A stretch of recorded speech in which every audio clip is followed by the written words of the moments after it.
could try to play, but you're never gonna beat me. Look the other way, what I'm doing ain't easy. Bloody hands stained from the people who deceive me. Muddy hands break through the chains, go free me. Looking for change, looking for pain, pulling a mob, pushing a train. I'll never stop, stick to a lane, pick up the pieces and go rearrange.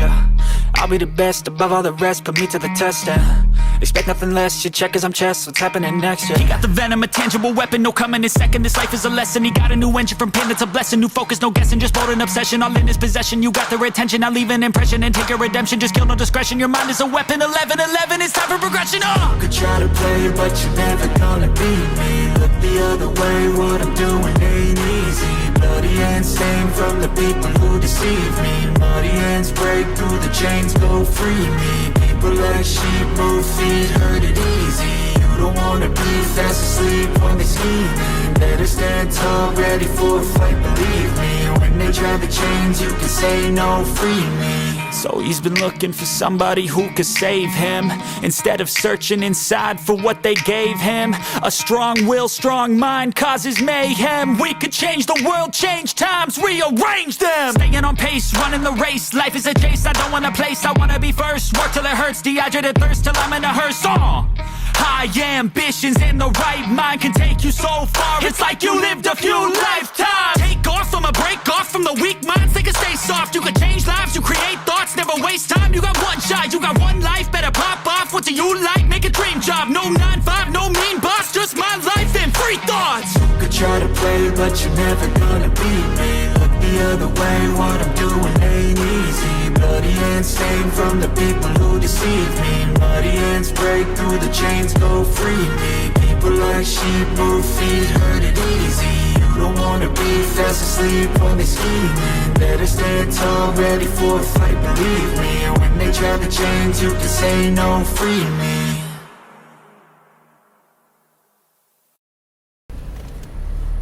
Look, there's one headlight behind me. Let's see if you can see it. This truck behind me has one headlight. He just had fucking one headlight. Okay, well, whatever.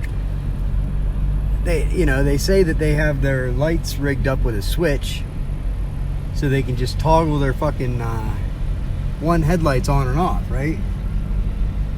It's not a coincidence that, like yesterday I go to leave to walk to my doctor's, and right when I go to leave, my neighbor, the same neighbor that always never waves, never gives me a smile. I always smile and wave to him, but I never get one in return. And every time I go to leave or come back to my house, he's pulling in or out, right? And it's no coincidence that he was doing this yesterday, right when I went to the doctor's, and I looked down. Of course, he's got one headlight,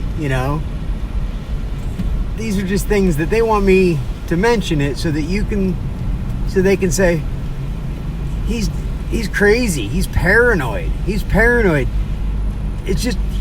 just one headlight, dude. Sometimes people's headlights go out. It's normal. It's not normal to think that one headlights are following you, or this is the script that they use, right? They do these weird tactics, okay, that are just normal everyday things, right? Normal everyday things. Hey, look, there's PennDOT, of course. Why is PennDOT driving through Bakerton? I get stalked by PennDOT as well. But anyway, they do these things that to any normal person who doesn't know anything about this, when I describe what they're doing, you have the initial reaction to think, what? That's weird. Why does he care? Why does he care about one headlights? And why does he care about PennDOT driving around on the roads? They're always driving around on Pennsylvania roads. There's lots of cars with one headlights. Because it's effective, right? If I mention the one headlights, or I mention PennDOT, right? Or I mention police, right? Setting up where I'm at, then anybody, I've even done this to other TIs. that have mentioned it. You know, they try to point it out, and I've even mentioned to myself, like, dude, you sound crazy. You know, it's just a normal person. How you don't know if they're gang stalkers or not, and you don't know, but they do it so very much, so often that there's no possible way it's all normal coincidences. Okay, some of it, yes, absolutely. I mean, that would be crazy to think that every one headlight is a gang stalker, or that every cop I see is there because of me, or that every PennDOT truck I see is just stalking me. That'd be crazy. Okay, I'm willing to admit that would be absolutely crazy to think that. But that being said, if I were to show you just the frequency of it, okay, the frequency of it alone, and anybody who's a skeptic, and a normal person who thinks that TIs are just crazy and they have paranoid, persecutory delusions, right? I would challenge you to take a tally of how many one headlights you see in a day, how many times you see a cop in a day, and put this into a data, right? Let's just look at it scientifically, and let's just compare the fucking data, right? If you stop jumping to conclusions and let's just get down to the data, okay? Then I guarantee you anybody would very quickly and easily be able to recognize the pattern of behavior, okay? The pattern of activity. Okay, it's not any one piece of evidence, it's a body of evidence, okay? The body of evidence and the pattern of these things, no normal person can record and document this many occurrences, okay? And listen, there's no way, I'm sorry, but I'm going to call you out and say that you're crazy. You're absolutely batshit crazy if you think for a second that all TIs are the same exact kind of crazy, right? Come on now. What you mean to believe? You expect me to believe that I'm taking this from a non-biased, non-targeted person point of view here. The perspective, I'm going to take it from that perspective, okay? Of somebody who doesn't know about this, who's just looking at the claims, and I'm supposed to believe that all of these targeted individuals, all these people claiming to be targeted individuals, right? They all just happen to be the same exact type of crazy. They all happen to point out the exact same very, very specific occurrences, right? One headlights, certain colored cars, right? I mean, come on. The entry exit thing, every time they leave or return home, the neighbors leave and return at the same time, right? And then the color coordination. It's very effective. This is an old game. This isn't anything new. This is something they've been doing to discredit people for a long time. They found out it was very effective. It was very effective at getting the public, hey look, there's Fireman's Association. See, I can point out these things. It's like, what, does everybody just have Fraternal Order of Police or Fraternal Order, the Fireman's Association license plates? Everybody? Because it sure seems like it to me. The majority of people that I see have it. Right? I guess this character here walking up the street, he might just be walking up the street, but I wouldn't be surprised if he was a gang stalker. I don't know, he's probably just walking up the street, but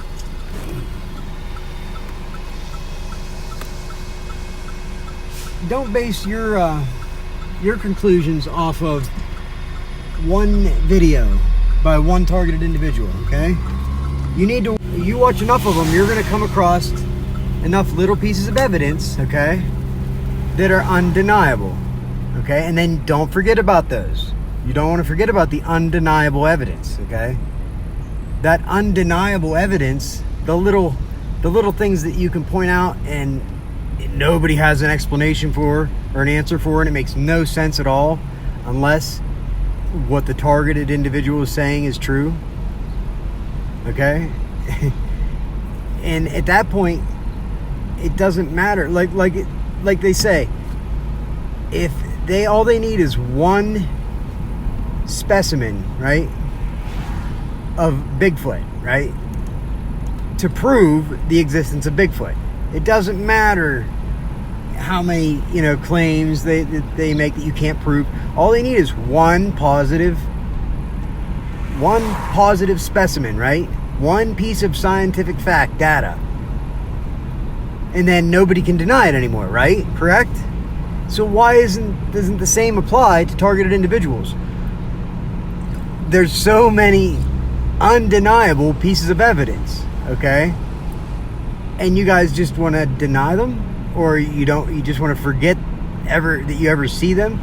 So I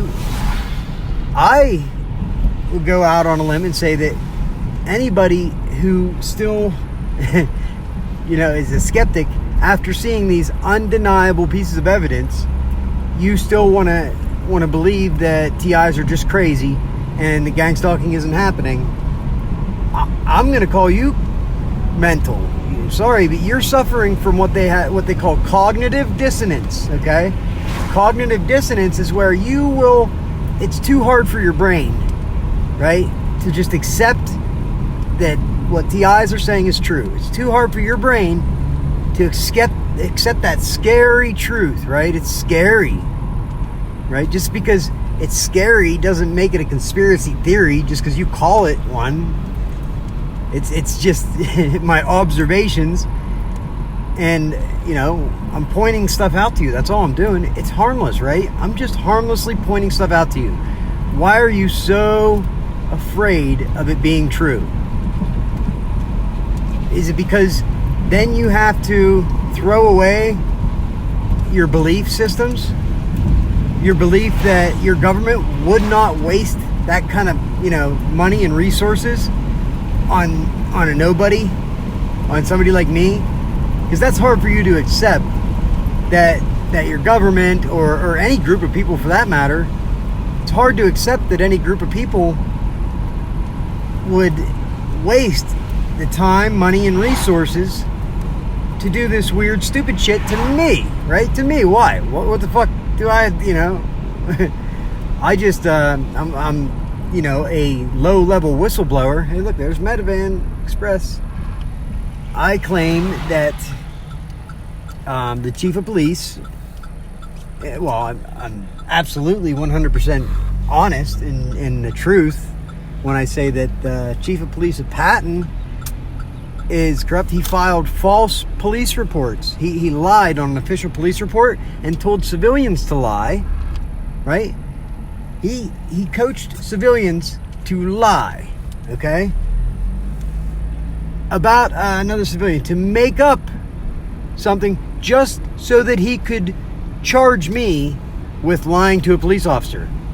It was not even necessary, completely unnecessary. But just so he could charge me with false swearing, lying to a police officer, and probably to get himself out of trouble. He took my medication, never gave it back. He, all this shit. And then he filed a report and said I made up a phantom car to blame this wreck on, right? Because that's what happened. There was a car that fled the scene. The homeowner chased it down the fucking road, yelling, "Stop! You can't flee the scene of an accident." And the homeowner's son, and the homeowner at that point called 911 and reported a car fleeing the scene of an accident. I didn't. The homeowner did that. They responded to it. Well, I found out a couple years later, just because the person that chased the car down the road, I guess he didn't look at the whole picture. And whenever I brought it up to him a couple years later at the bar and said, "Do you remember when you chased that car down the road?" And he denied it. He said, "That never happened. That never happened." And it didn't make sense to me. I'm like, why would he lie about that? That doesn't make any sense.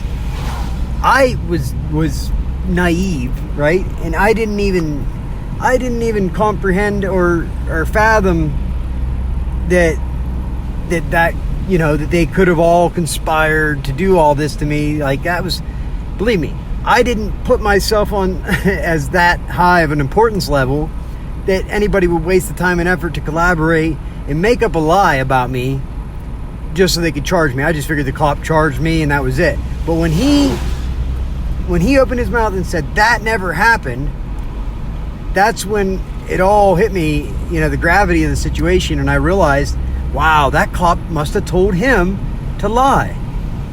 He must have colluded with these homeowners and told them what his plans were, what his corrupt plans were, okay? And that's also very disturbing because the homeowner happens to be very high up in the community, the church, the town council, okay? And believe me, her reputation is very important to her, I'm sure. I'm sure it is the most important thing in her life is preserving her reputation. And if the truth got out that she was willing to lie about an incident just to help a police officer to file false police reports and lie on an official police report, if she's willing to do that for no reason at all, what the hell does she have to gain? Nothing. Nobody had anything to gain by it. It was just to discredit me, just to make me look worse on the charges. He also took my medication that was in my prescription bottle, okay? In my prescription bottle. He dumped them into his hand, counted them like he's a doctor or something. This is after I passed the field sobriety test and passed the breathalyzer, and he told me, well, it's your lucky day, you're free to go. Go ahead and get your stuff out of your car before they tow it, okay? And then the homeowner started bitching, right? She's like one of these Karens that have authority power, a little bit of power goes to their head. It's a town council Karen, right? Town council Karen, they think they just get their way, whatever they want. They just get their way, whatever they want. So she was mad that I was free to go. That angered her, that I was free to go. She was upset and angry that I wasn't getting arrested and going to jail for having a vehicle accident. Okay, it was an accident. They call it an accident for a reason. So I have this accident. My insurance covered everything. She got paid. And then these people who consider themselves good people, I'm sure they consider themselves just above everybody else. They consider themselves the best people in the world, right? I'm sure they do. I guarantee they do. Compared to me, I guarantee you they think that they're better than me, right? And because they're better than me, they think that they can just, it's laws for us and not for them, right? There's a double standard. They're allowed to lie on an official police report or lie not only to an officer, but with an officer. Lie with an officer. But here's the thing. They're that fucking clouded by their hatred and their motivation to try to hurt me and destroy my life that they forgot that there's a record. There's a 911 call from April 14th, 2017. Now it was Friday night, Saturday morning. So it would have been Saturday morning between 1 and 2 in the morning, something like that. And I'm not sure if it was the 14th or the 15th, but it was April 14th or 15th, 1 or 2 in the morning, Friday into Saturday of 2017. So you can look it up. You can look up the public records and you can request the 911 transcripts from that date. And you should see a call from Sharon Redbaum reporting to 911 of a car fleeing the scene of an accident. Okay? That in itself, if it's not there, that's even more disturbing. That means that other people, who have access to these public records made sure that it disappeared. That means that the corruption is way, way deeper and way worse, right? Which is very possible. But how did the cops know to come there? Okay, how did the cops know to come there? Because Sharon Redbaum called the cops, called 911. So if that doesn't exist, that proves the corruption right there. If it does exist, then that proves that the cop lied on an official police report and filed a false police report against me. And just to charge me with false swearing, lying to an officer. You see how fucking ass backwards that is? See how hypocritical and ass backwards it is? You can't make this shit up, right? So I dare anybody to look into this. In 2017, please look into it. Please, please, please. I was at the Legion that night because my mother asked me to come out and keep her company.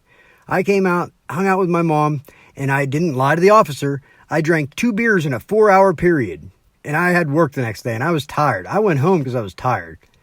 Absolutely sober. You know, whenever you drink 2 beers in 4 hours, like I drank the 2 beers probably in the first hour and a half to 2 hours. The last half a beer is probably what I drank in the last, hour. But I had no problem and very confident whenever I told the officer, no, I told him, I said I had like 2 beers in 4 hours. I think that's exactly what I told him because it was the truth. And he tricked me into going for a DUI. I never saw the toxicology to this day. I was so confident that I would pass, the blood work, that I was like, yeah, let's go. Because I was all excited to prove my word, right? To show my integrity. Because he told me, man to man, he said, man to man. If you're telling me the truth, he said, I'll call you when I get the results back and we'll have a talk. You can come down to the office and we'll have a talk man to man. And if you're telling me the truth, I won't charge you with anything at all. Now, I had to drive, my license was suspended at the time. And if I would have got another driving under suspension, there was a very good possibility I'd have to go to jail for that. And I had 2 kids, a single dad going to work to take care of 2 kids, okay? It's not like I was a criminal out, vandalizing property and assaulting people or anything like that. It was a simple vehicle accident. There was a car parked in the middle of the fucking road blocking my way. And there was an accident. It was unavoidable. I avoided the car parked in the middle of the road, but I hit a parked car. So damage to personal property. My insurance covered all that because I had insurance. The fact that my license was suspended was a moot point. It did not make a difference whatsoever. Okay. And believe me, I just don't just go around irresponsibly without thinking about I live by Murphy's Law. So believe me, Murphy's Law says that if it can happen, it will happen. So I live by that so that I don't have these situations, But when my mom calls me and says, oh, please come out and keep me company because she wanted to go to sign up at the Legion. She didn't do very often. I did it not for me. I did it for my mother. So all of this, he took my medication after she bitched because I wasn't getting arrested. He comes back over to my car and he grabs my medication bottle right out of my car, right? It's sitting on my seat. What's this? He says. I said, that's my medication. It's in my bottle with my name on it and it's up to date. It was actually filled the day before that. Well, he proceeds to count them, dump them into his hand and count them. And there was half of the prescription there because I kept half in the car and half at home. I hadn't even taken one, okay? And it happened to be Xanax, right? They were as needed and I didn't take them all the time like that. So he said, well, this was filled yesterday. There's only 22 in here. And I said, yeah, the other 23 are at the house. Do you want to go see? I'll show you. He said, no, that's not necessary. I think you took too much of your medication though. And he said, if you're telling me the truth, I won't charge you with anything. So I'm thinking, this is my get out of jail free card. Driving under suspension will land me in jail. I have to take this risk. So I said, okay, let's go. He said, but if you're lying to me, you're hit. I said, absolutely, let's go. He gave me a ride to the hospital, got blood work. He even gave me a ride home. Very cordial. Very nice. He's never been anything but nice to my face, pretty much. A couple of situations where he wasn't, but he's just doing his job. But he didn't have to, criminally lie on an official police report just to try to hurt me or to make my life harder for some reason. I don't understand that. That is not the behavior that a police chief should be demonstrating at all, right? I mean, they're come on now.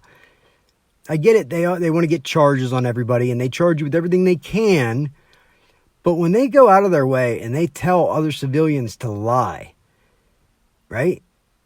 And they totally change what the truth is for some reason. Then 2 weeks later, I go down and I asked him. I said, "Hey, you told me to come down," and he's all mad. I said, "You said to come down a week and a half. You get the toxicology back. Here, it's been 2.5 weeks." And he said, "No, I didn't get nothing back yet." So I'm thinking, okay, whatever. I'm just doing what you told me. And I said, "Well, can I have my medication back now?" Because he took it. He took my medication. I didn't get a receipt. He didn't write it up as evidence or anything like that. I didn't know, the protocol at the time. He took my prescription medication in my prescription bottle and took it. He said, "I'm keeping these." So I asked for it back 2 weeks later. I said, do you mind if I get my medication back?" He says to me, "I told you, you have to provide me proof of your prescription to get that back." I said, "What are you talking about?" I said, "It was in my bottle. What do you mean? They were in my bottle with my name on it. And if that's the case, I have proof right here in my wallet. I'll show you proof right now." So I go to pull my wallet out. He gets mad, right? And he said, "No, I'm keeping him until my investigation's complete." I said, "What do you need to investigate?" I said, "Take a picture of him." You know what I mean? Like, he's not, you're going to get fingerprints off him? Like, take a picture of him. Why do you have to keep my life-sustaining medication, And I put it like that because I'm a smartass. And he said, "I'm allowed to keep him until my investigation's complete." And he said, "Plus, there was only 12 of them in there."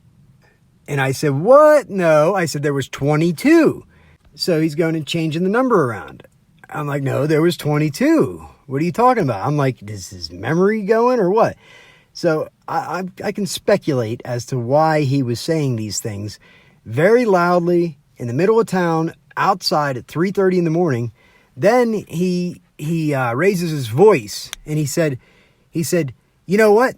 If you don't want another charge, if you don't want public drunkenness, you better turn around and walk away right now."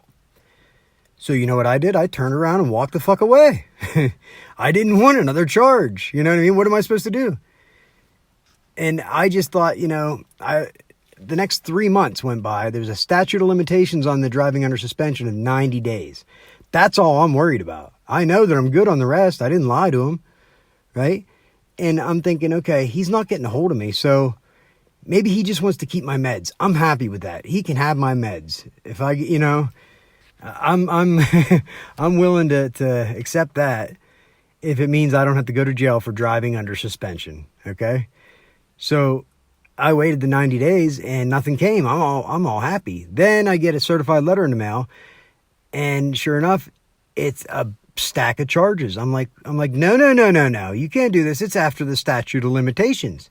But then I look at the date. He filed it a week before the 90-day statute of limitations. He filed it a week before. And not only did he file charges 1, 2, and 3, driving under suspension, driver failed to keep right, okay, and reckless driving, damage to personal property. That's 1, 2, and 3. Then charges 4, 5, and 6. Tell me if you think the order was fucked up here. Charges 4, 5, and 6 was a DUI, possession of a controlled substance, person not registered or whatever. Like if you have pills and they're not yours, or they're not in the prescription bottle or something, that's possession of a controlled substance that's not regulated or it's not yours. And then false swearing, lying to an officer, law enforcement officer. And he wrote a nice little report on that and said that I made up a phantom car to blame this wreck on, just so he could charge me with that one. So I like I said, I've never seen the toxicology reports. I was confident, so I'm willing to say that all 3 of those charges were absolute bullshit. And in order for the first one to stick, he had to charge me with the drug possession, right? To make it look bad. And then lying to an officer to discredit me, because if I come out and say, no, you did this, you did that, what are you talking about? He could just call me a liar. Look, he charged me with lying to a police officer. I'm a liar, right? So you see his methodology here, how his mindset worked out. I don't understand why he didn't just fucking let it all go. Because I ended up taking ARD and took a fucking DUI to avoid going to jail for driving under suspension. I took a DUI and got ARD and got 12 months ARD, paid a big ass fine, $6,600 or some shit like that, right? Lost my license for another year, paid a fine for that, driving under suspension, and then after a year, it got expunged, and he had to destroy all those records. But 8 months after the incident is whenever I started my ARD. And he told me that night he would not pull me over going to work, because he understood I had kids. He said, man to man, I know you got to go to work. I won't fuck with you going to work. But then he waited 8 months, let me drive to work every day. And then 3 days after my ARD hearing, when I started my probation, 3 days later, he pulled me over on my way to work. And I had to go to jail for 2 months over that. I was on my way to work, and I stopped to pick up brownie mix at the Dollar General for my daughter for after work. She wanted to make brownies. And that motherfucker pulled me over on my way to work. And luckily, I did the right thing, called my probation officer, told her what happened. I said, listen, I got to have the worst luck. This is what happened. I don't know what you want me to do, And she said, as long as you can complete everything, I won't violate you. So I was able to go to jail and go to work and do ARD. And that probably really pissed him off, because 12 months later, I was free and clear, everything paid off, and those charges got expunged, right? And that would have been, by the time it was all said and done, it was the beginning of 2019. So it would be shortly after that is when, the targeting really started and picked up. So that's my story. And I believe 100% that this is something they do. It's probably, there's probably more at stake than I even imagine. Like his pension and everything is probably at stake. If the truth were to come out and he be held accountable, imagine how much money he would lose in his pension and his career and his reputation. Not only that, but there was Miss Sharon Redbaum's reputation as well. And then I don't know if the 911 call still exists. If it doesn't, then there's people that need held accountable there for destroying those records. There's essentially several people that have a lot to lose, right?